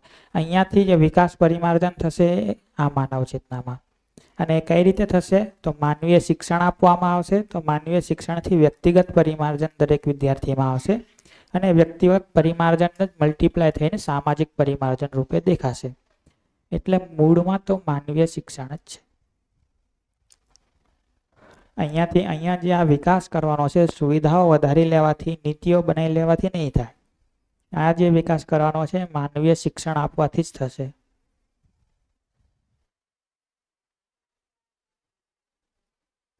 માનવીય શિક્ષણ આપવા માટે એવા શિક્ષકો તૈયાર થવા પડશે, કારણ કે ખાલી માનવીય શિક્ષણનો સિલેબસ બનાવી લેવાથી એ કામ પૂરું નહીં થાય.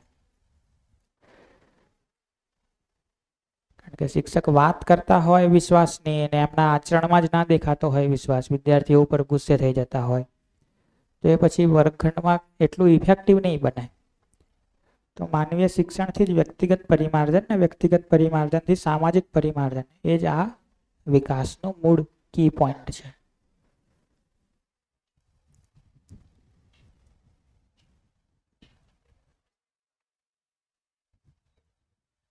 પરિમાર્જન એટલે શું થાય? પરિમાર્જન એટલે એવું શિફ્ટ કે જેમાંથી રિટર્ન આવવાનું ના થાય. એક શબ્દ છે પરિવર્તન, એક શબ્દ છે પરિમાર્જન. પરિવર્તન એટલે આમાંથી આમાં જાય, આમાંથી પાછું આમાં આવે. પરિમાર્જન એટલે એકવાર આગળ જ જાય, પાછું ના આવે. એનો કોઈ એક્ઝામ્પલ? જેમ કે પાણીમાંથી બરફ બને, બરફમાંથી પાણી બને, પાણીમાંથી વરાળ બને, વરાળમાંથી પાણી બને. આ પરિવર્તન થયું. પણ પરિમાર્જન એટલે આજે મારી જે સમજણની સ્થિતિ છે એનાથી હું વધારે સમજી લઉં તો પછી એનાથી નીચે તો પાછો નહીં આવું, એ પરિમાર્જન.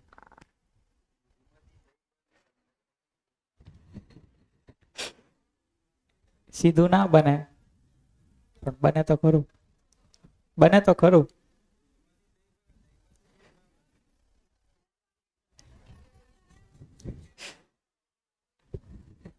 થોડું કોમેડીમાં લોકો કહેતા હોય છે પણ બને.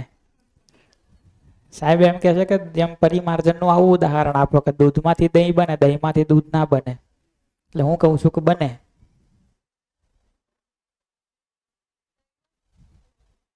દહીં ગાયને પીવડાવી દો.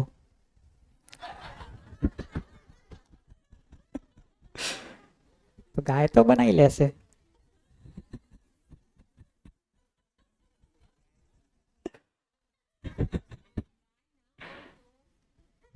ગાય છે અસ્તિત્વમાં.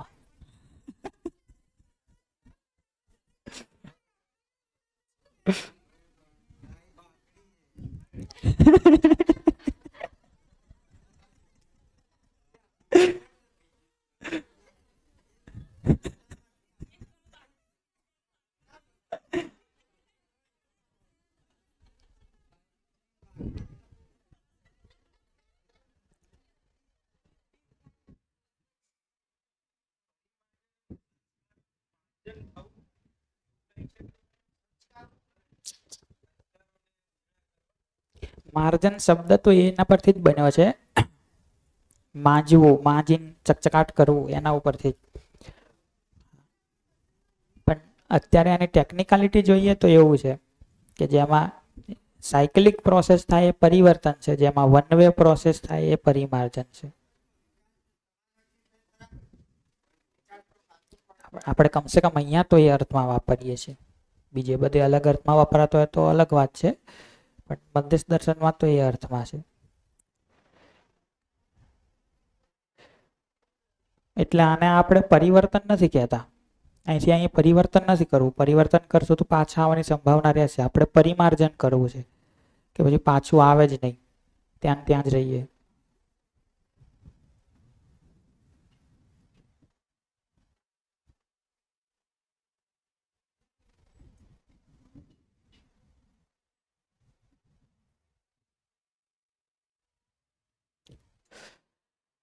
તો હું જે કહેતો હતો કે આમાં થોડું ડિટેલિંગ છે, એ ડિટેલિંગ જોઈશું ને તો પરિવાર વ્યવસ્થા, પરિવાર સમૂહ, ગામ, નગર, ગામ સમૂહ, રાષ્ટ્ર, વિશ્વ પરિવાર, એમ એક પરિવારમાં 10 જણા, એક પરિવાર સમૂહમાં 10 પરિવાર, એક ગામમાં 10 પરિવાર સમૂહ, એમ કરતા કરતા 1000 કરોડ લોકો સુધી આવી વ્યવસ્થા બનાવી શકાય.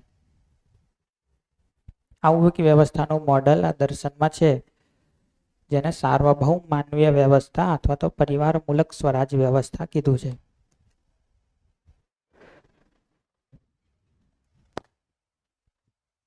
એના બહુ ડિટેલિંગ અત્યારે નથી કરતા, ક્યારેક અધ્યયનમાં ફરી કરીશું, નેક્સ્ટ શિબિરમાં, નેક્સ્ટ લેવલમાં.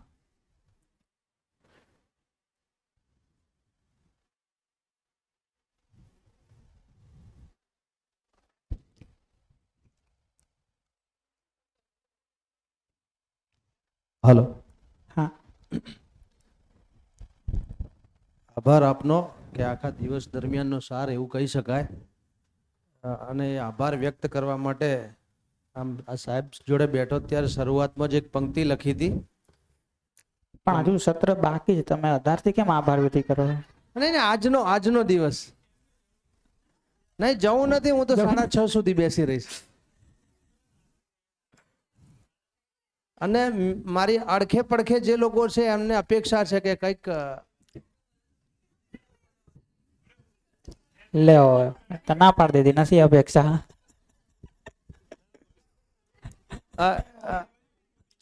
હા, મારી બંસીમાં બોલ 2 વગાડી તું જા, મારી વીણાની વાણી જગાડી તું જા. અને આ બોલ 2 અને વીણાની વાણી જગાડવાનું જે કામ કર્યું એ મારો આ 2-3 દિવસનો અનુભવ એવો કે છે કે પૃથ્વી ઉછંગે ઉછરેલ માનવી, હા હું માનવી માનવ થાવ તોય ઘણું છે. બસ આટલો સાર હતો આ.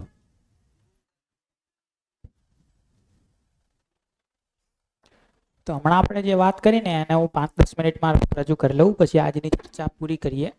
માઇક બંધ કરી દેજો, સ્વિચ. કે કોઈ પણ બાળકને જોશો ને તો બાળકમાં મુખ્યતઃ આ 3 અપેક્ષાઓ હોય. કોઈ પણ બાળક જે માનવનું સંતાન હોય એ દરેક, કે એમાં ન્યાયની ઈચ્છા હોય, ન્યાયનો યાચક હોય, યોગ્ય કાર્ય વ્યવહારનો ઈચ્છુક હોય અને સત્ય વક્તા હોય. આ 3 અપેક્ષાઓ દરેક બાળકમાં જોવા મળે. ન્યાયનો યાચક એટલે શું? તો દરેક પ્રકારના વ્યવહારમાં ન્યાયની અપેક્ષા રાખે. ન્યાયની અપેક્ષા એટલે એની જોડે યોગ્ય વ્યવહાર થાય. તો નાના બાળક જોડે પણ તમે કોઈ બાબતે અન્યાય કરો તો એને સ્વીકાર્ય નહીં થતું, ભલે ગમે એવું નાનું છોકરું હોય. તો દરેક બાળક ન્યાયનો યાચક છે. યોગ્ય કાર્ય વ્યવહાર એની જોડે થાય એવી અપેક્ષા રાખે છે. બાળક સ્વાભાવિક રીતે જ કોઈ કામમાં ભાગીદારી કરવા માંગે છે, શીખવાનો પ્રયત્ન કરે છે અને શીખે પણ છે, વ્યવહાર પણ શીખે છે. તો એ યોગ્ય કાર્ય અને યોગ્ય વ્યવહાર કરવાનું પણ શીખવા માંગે છે. તમે જે કંઈ કરો છો એવું એણે કરવું જ છે, તમને કોપી કરવાનો પ્રયત્ન કરે જ છે. તો જેવું તમે કરો છો અથવા તમે કદાચ ખોટું પણ કરતા હો, પણ એ તો યોગ્ય કાર્ય યોગ્ય વ્યવહાર કરવાનું શીખવા માંગે જ છે. તો એક આ પણ ઇનબિલ્ટ ક્વોલિટી દરેક બાળકમાં દેખાય. અને ત્રીજી કે બાળક હંમેશા સત્ય જ બોલે છે. તો બાળક સત્ય વક્તા છે. એ સ્વાભાવિક રીતે જ એ વાતો બોલે છે કે જે એ જુએ છે, એને જે દેખાય છે એ જ બોલે છે. આને આમ કહેવાય કે ના કહેવાય, આ ભાઈની સામે આવું બોલાય કે ના બોલાય, કે આવું બધું તો પછી આપણે એને શીખવાડીએ. પણ એ તો એ જ બોલે છે કે જે એને દેખાય છે. ખોટું બોલતા તેને નહીં આવડતું. તો દરેક બાળક સત્ય વક્તા છે અને પોતાની રીતે સમજવાનો પ્રયત્ન કરે છે, ઘણા બધા પ્રશ્નો પૂછે છે અને સમજી પણ શકે છે. તો કોઈ પણ બાળકમાં જોશો તો અપેક્ષા રૂપે આ ત્રણ બાબતો દેખાય: ન્યાયનું યાચક, યોગ્ય કાર્ય વ્યવહારનો ઈચ્છુક અને સત્ય વક્તા. અને સત્ય વક્તા હોવાની સાથે સાથે સાચું સમજવા પણ માંગે છે. જો એને યોગ્ય શિક્ષણ યોગ્ય સંસ્કાર મળે તો આ ત્રણેય બાબતોનું તૃપ્તિ બિંદુ શું થઈ શકે? તો એની જે ન્યાય મેળવવાની અપેક્ષા છે એ ન્યાય આપવાની અપેક્ષામાં કન્વર્ટ થઈ શકે. કઈ રીતે? તો જે બાળક નાનપણથી જ એમ ઈચ્છે છે કે મારી જોડે યોગ્ય વ્યવહાર થાય, મારી જોડે યોગ્ય કાર્ય થાય, તમે એની સાથે યોગ્ય વ્યવહાર કરશો, યોગ્ય કાર્ય તો ના થાય, યોગ્ય વ્યવહાર થાય, તમે એની સાથે યોગ્ય વ્યવહાર કરશો અને એને મૂલ્યોની સાચી સમજણ આપશો, તો એક ઉંમર પછી એ બીજાઓ સાથે ન્યાયપૂર્વક જીવવાનું શીખી જશે. તો આજે જે બાળક તમારી પાસેથી અપેક્ષા રાખે છે કે તમે એની સાથે ન્યાયપૂર્વક જીવો, તમે એની સાથે સંબંધપૂર્વક જીવો, એ બાળક સાથે તમે ન્યાયપૂર્વક સંબંધપૂર્વક જીવશો તો એક સમયે બાળક પોતામાં એક ક્ષમતાનો વિકાસ કરી લેશે કે એ પોતે ન્યાયપૂર્વક સંબંધપૂર્વક દરેકની સાથે જીવી શકે. બીજું કે એનું જે આ યોગ્ય કાર્ય અને યોગ્ય વ્યવહાર કરવાની ઈચ્છા છે એને તમે યોગ્ય તાલીમ આપો, એને પ્રેરણા પ્રોત્સાહન આપો તો એ સાચા કાર્ય વ્યવહાર કરવાની યોગ્યતા પણ મેળવી લેશે.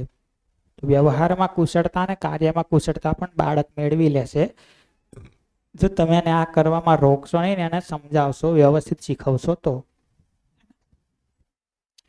અને જે આ સત્યવક્તાપણું છે, એનું સાચું જ બોલવા માંગે છે, એને તમે ખરેખર સમજાવો છો કે સત્ય શું છે, આખી વ્યવસ્થા શું છે, દુનિયા શું છે, એમ આપણે શું કામ આવ્યા છીએ, તો એ સત્ય વક્તા હોવામાંથી સત્ય બોધ સુધી જઈ શકશે. કે ખાલી જે જોવે છે બોલે છે એટલું જ નહીં, પણ ખરેખર સત્ય શું છે, રિયાલિટી શું છે, વાસ્તવિકતા શું છે, એનો એને બોધ પણ છે. તે પોતાની જાતને પણ સમજે છે, આખા અસ્તિત્વને પણ સમજે છે અને એ પ્રમાણે જીવે છે. તો બાળકમાં ઇનબિલ્ટ આ ત્રણ ક્વોલિટી છે અને એની સાથે યોગ્ય રીતે જીવવામાં આવે, યોગ્ય વ્યવહાર કરવામાં આવે, યોગ્ય શિક્ષણ યોગ્ય સંસ્કાર પૂરા પાડવામાં આવે તો એ ન્યાયપ્રદાયી ક્ષમતા એટલે કે બધાની સાથે સંબંધપૂર્વક જીવી શકશે, વ્યવહારમાં અને કાર્યમાં કુશળ હશે અને સમજણો હશે, જ્ઞાની હશે, સત્યનો એને બોધ થયેલો હશે.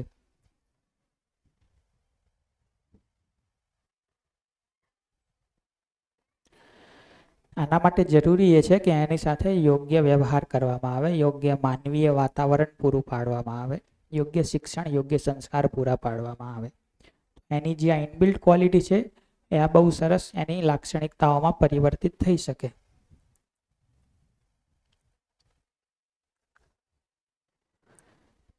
ઘણીવાર બાળકની પોતાની સાથે જ ન્યાયપૂર્વક આપણે નહીં જીવતા તો એ ન્યાય પ્રદાયી ક્ષમતા સુધી જઈ જ નહીં શકતું બાળક, કારણ કે એને કોઈ દિવસ ન્યાયપૂર્વક એની સાથે જ જીવવામાં નહીં આવ્યું, એની સાથે જ અન્યાય કરવામાં આવ્યા છે.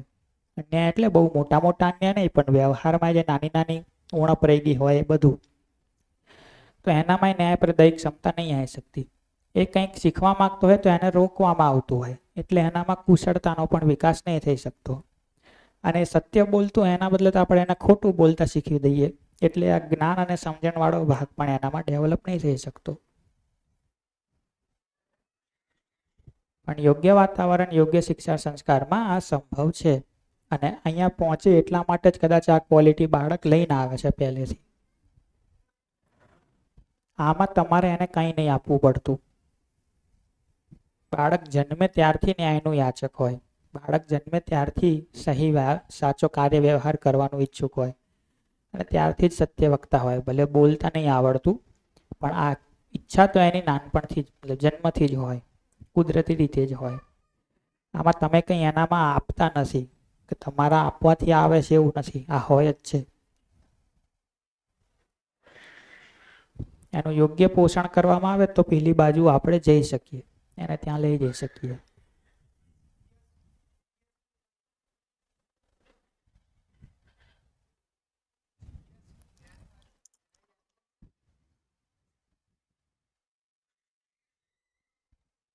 આ પણ ઘણી જગ્યાએ છે, સહી કાર્ય વ્યવહાર કા ઈચ્છુક.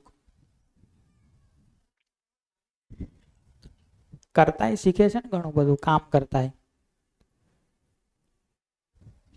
તમે જે કામ કરતા હોય એ કામ કરતાય શીખે જ છે ને.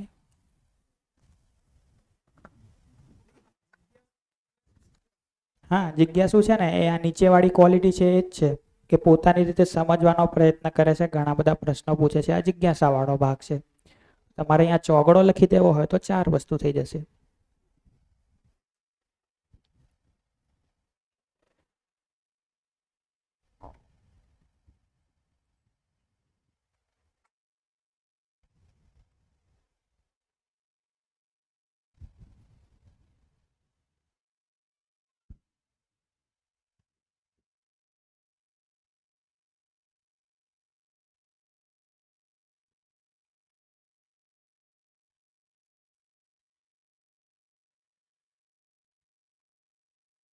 પણ જે અગત્યની વાત છે એ છે કે આપણે જે આ શાસનપૂર્વક આ મોડેલમાં બાળકોનો ઉછેર કરીએ છીએ, સાચી સમજણના, સાચા ભાવના અભાવમાં, એને બદલે સંબંધપૂર્વકના વાતાવરણમાં, સમજણપૂર્વક આ વાતાવરણમાં એમનો ઉછેર કરવાનું શરૂ કરીએ, આના બદલે આમાં, તો શિક્ષણ અને સંસ્કારની પ્રક્રિયા ઘણી સાર્થક થઈ શકે, ઘણી ફ્રૂટફુલ થઈ શકે.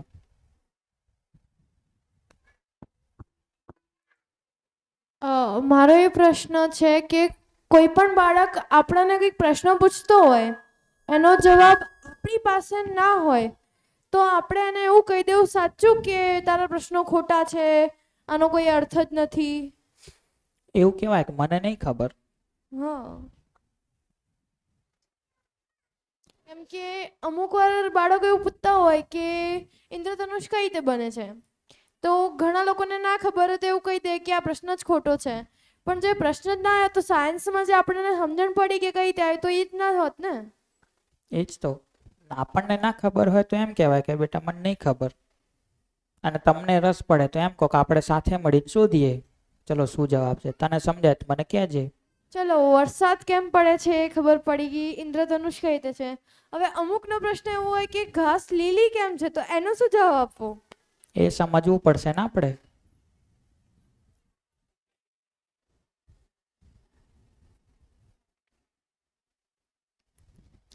તમને બધાને એ ખબર છે ને કે ભારતમાં વિજ્ઞાનનું નોબેલ જીતનારા પહેલા વૈજ્ઞાનિક કોણ હતા? ડોક્ટર સીવી રામન. કદાચ પહેલા નતા કે પહેલા હતા, લગભગ બીજા કે પહેલા જ હતા. ડોક્ટર સીવી રામન, એમને ભૌતિક વિજ્ઞાનનું, ફિઝિક્સનું નોબેલ પ્રાઇઝ મળ્યું હતું સીવી રામનને. હવે એમને શેના માટે નોબેલ મળ્યું હતું? તો રામન સ્કેટરિંગ નામની એમણે એક થિયરી આપી હતી. એમના નામે થિયરી હતી, રામન સ્કેટરિંગ. હવે રામન સ્કેટરિંગ થિયરી એમણે કેવી રીતે બનાવી હતી તે આપણને નહીં ભણાવવામાં આવતું ક્યાંય, પણ થોડું સ્ટડી કર્યું તો ખબર પડી કે એ દરિયામાં જતા હતા જહાજમાં બેસીને. એમના જમાનામાં તો જહાજમાં જ મોટે ભાગે મુસાફરીઓ કરતા. તો દરિયામાં જતા હતા અને એમાં એમ બહાર જહાજમાં ખુલ્લામાં ઉપર ઊભા હતા અને એમને પ્રશ્ન થયો કે આખા દરિયાનું પાણી ભૂરું ભૂરું કેમ દેખાય, વાદળી કેમ દેખાય. હવે આ કોઈ વિજ્ઞાનીના લેવલનો પ્રશ્ન થયો કે બાળકનો પ્રશ્ન થયો? બાળક જેવો પ્રશ્ન થયો કે ભાઈ દરિયો ભૂરો કેમ દેખાય. એ સમય એવું નહોતું કે વિજ્ઞાન પાસે એનો કોઈ જવાબ નહોતો. વિજ્ઞાનવાળા એનો જવાબ એવો આપતા હતા કે આકાશ ભૂરું દેખાય છે. આકાશ ભૂરું કેમ દેખાય એમને ખબર હતી, એનો જવાબ હતો એના માટે ફિઝિક્સ ભણવું પડે. તો એ કેમ દેખાય એમને ખબર હતી, પણ એ લોકો એવું કહેતા હતા કે આકાશનું પ્રતિબિંબ દરિયામાં પડે એટલે દરિયો ભૂરો દેખાય, એમ કરીને બધાએ સ્વીકારી લીધું હતું. પણ આપણા રામન કાકાને એવું થયું કે આ ખોટું છે, આવું ના હોય કે આકાશ ભૂરું દેખાય એટલે પ્રતિબિંબ દરિયામાં પડે તો દરિયો ભૂરો દેખાય, આનું કંઈક બીજું કારણ હોવું જોઈએ. તો એમણે એ પ્રશ્નનો જવાબ મેળવવાનું ચાલુ કર્યું. પછી જ્યાં પહોંચવાનું હતું ત્યાં પહોંચી ગયા અને કામ પતે ને ભારતે પાછા આવ્યા, ટાઈમ જતો હતો. 7.5 વર્ષ સુધી મથ્યા આટલો જવાબ મેળવવા કે દરિયો ભૂરો કેમ દેખાય. અને 7.5 વર્ષ પછી એમણે થિયરી બનાવીને આપી, મતલબ એટલી મહેનત કરીને થિયરી બનાવી રામન સ્કેટરિંગ, અને એટલી સારી થિયરી કે એને ફિઝિક્સનું મતલબ કે સૌથી હાઈએસ્ટ લેવલનું જે એવોર્ડ કહેવાય નોબેલ પ્રાઇઝ એ મળ્યું. ભારતમાં હજી સુધી બહુ ઓછા વિજ્ઞાનીઓ છે જેમને નોબેલ મળ્યું હોય. પણ આવો પ્રશ્ન હતો સાવ, દરિયો ભૂરો કેમ દેખાય, ત્યાંથી ચાલુ કર્યું હતું. એ પ્રશ્નનો જવાબ મેળવવામાં નોબેલ પ્રાઇઝ મળી ગયું. તો કોઈ પ્રશ્ન નાનો કે નકામો નહીં હોતો.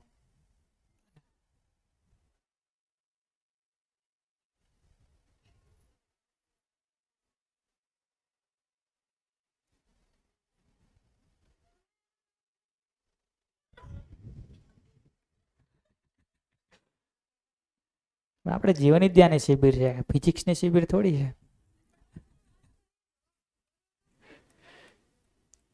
યુટ્યુબ ઉપર ગોતી લેજો, ઇન્ટરનેટ ઉપર. એમને 7.5 વર્ષમાં થયા, તમે થોડું તો મહેનત કરો.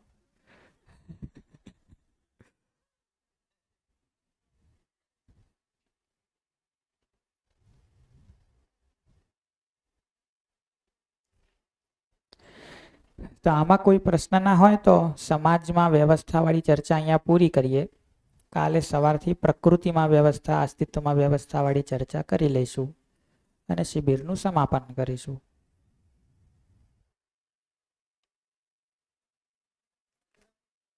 વંદના ગીત કરીશું આજે.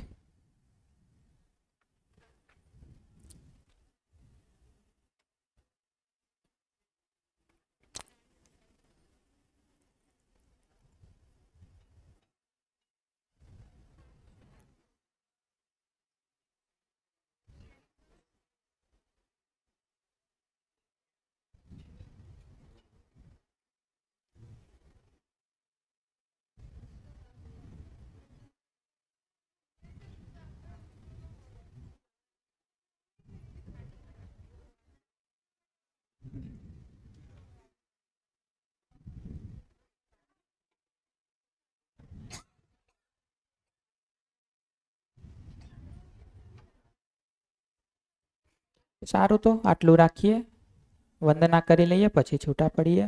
નમસ્તે.